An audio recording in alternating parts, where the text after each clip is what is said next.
Hello and welcome to the Comfy Crafter. I am the Comfy Crafter and today we're going to continue on with Arthur's body.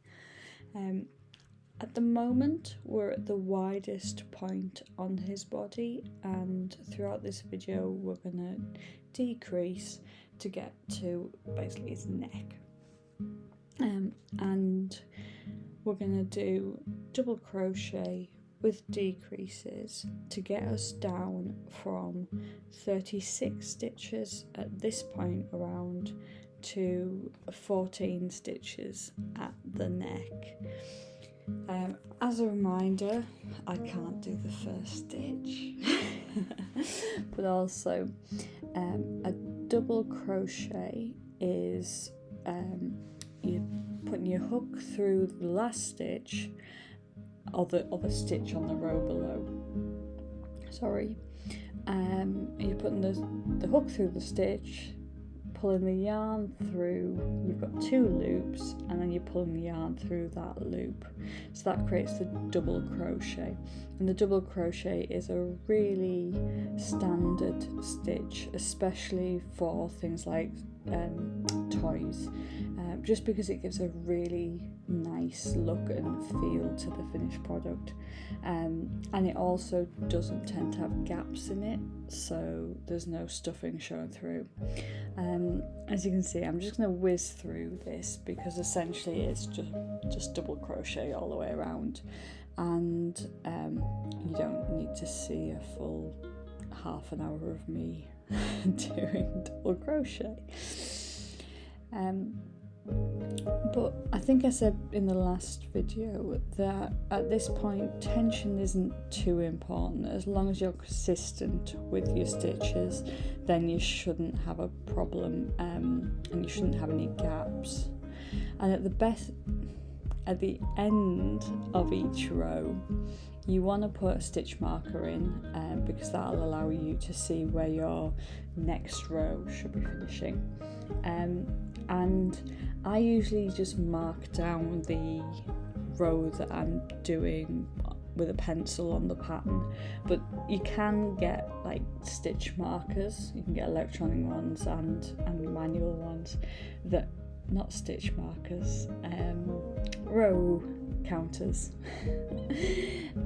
Electronic ones and manual ones that will allow you to count the rows without having to mark up your pattern, which could be useful because I'm looking at my Arthur pattern and it's covered in annotations from the last God knows how many times I've done this pattern. So here I'm doing the decrease, so you'll see I'm putting my hook through the front stitch, the front loop of the stitch, the next two stitches, and then I'm pulling the yarn through there, so it creates the same double crochet, but instead of using the previous or the lower stitch, you're actually creating those that stitch out of two. And again, I'm just going to zoom through this because you really don't need to see me doing this as many times as I am.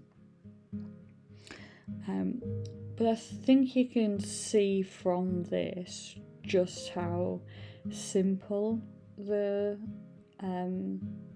this particular pattern is, and there's a reason why it's one of the beginner patterns, and it's because it is super simple. So just another close-up of that decrease. So you're going through the two front loops and then you're pulling through the same as you would with a double crochet.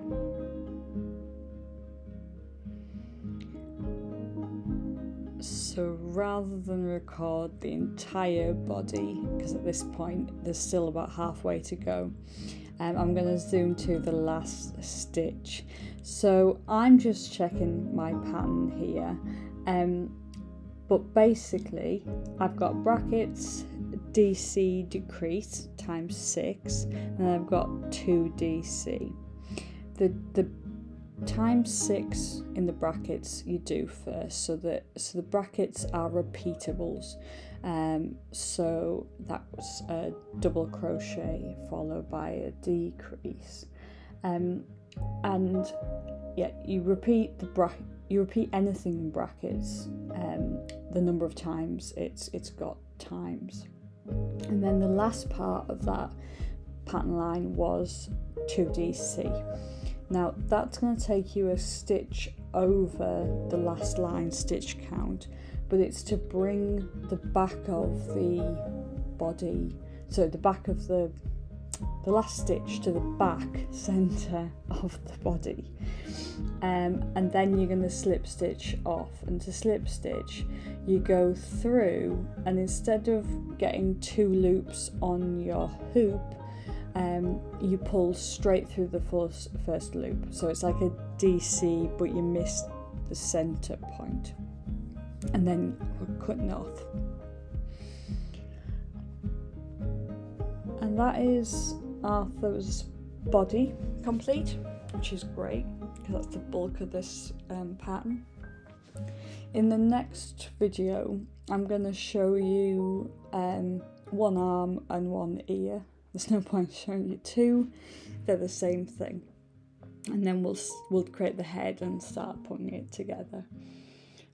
But hopefully you've enjoyed this video, and if you have, please consider subscribing, because that'll really help me out.